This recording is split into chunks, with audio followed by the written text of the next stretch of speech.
Alors voilà, on va aller travailler maintenant dans le gabarit de numérotation.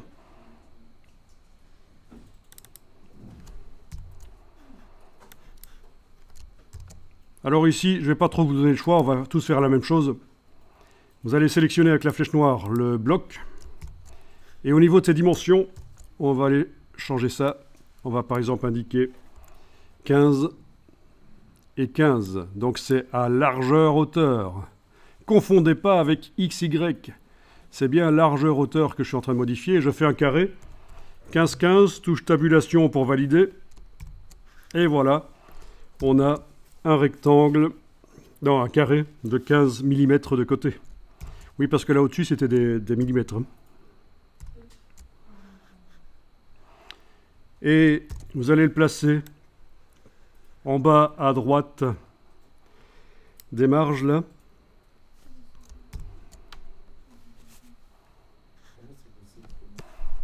Bon, vous pouvez zoomer et avec la palette caractères, menu texte caractères, vous allez pouvoir modifier la dimension de manière à voir apparaître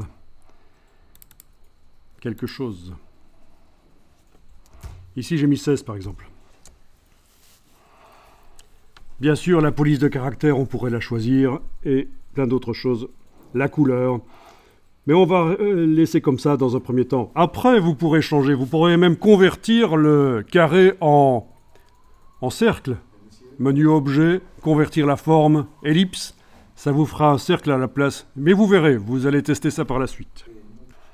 Bon, ben voyons ce que ça donne. Donc déjà, si vous allez voir sur le gabarit, si vous allez voir sur le gabarit, TXT gabarit, on le voit bien en bas à droite. La numérotation, inaccessible. Si vous essayez de le sélectionner, c'est pas possible, c'est normal. Il n'est pas sur le gabarit en réalité, il est sur le gabarit num. Mais c'est pas important.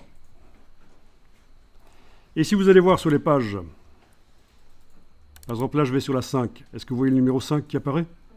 Parfait. Si c'est trop petit, il faudrait retourner dans le gabarit num, resélectionner le bloc, modifier la taille du caractère. Bon, ça c'est après. C'est pas très important. On va dire que c'est bon. Alors c'est assez grand, c'est fort grand ici. Hein. Je veux dire, c'est fort grand comme numérotation, mais par la suite on peut modifier, vous serez libre. L'essentiel c'est d'avoir compris le principe.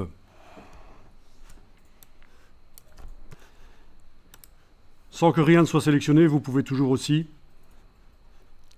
aller double-cliquer sur la couleur guide de texte et la faire un peu plus claire si vous voulez.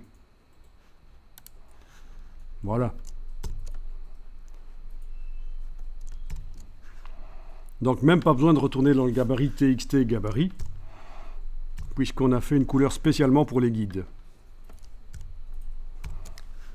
Voilà, et on va pouvoir commencer à travailler sur les pages et à placer des éléments. J'enregistre le document.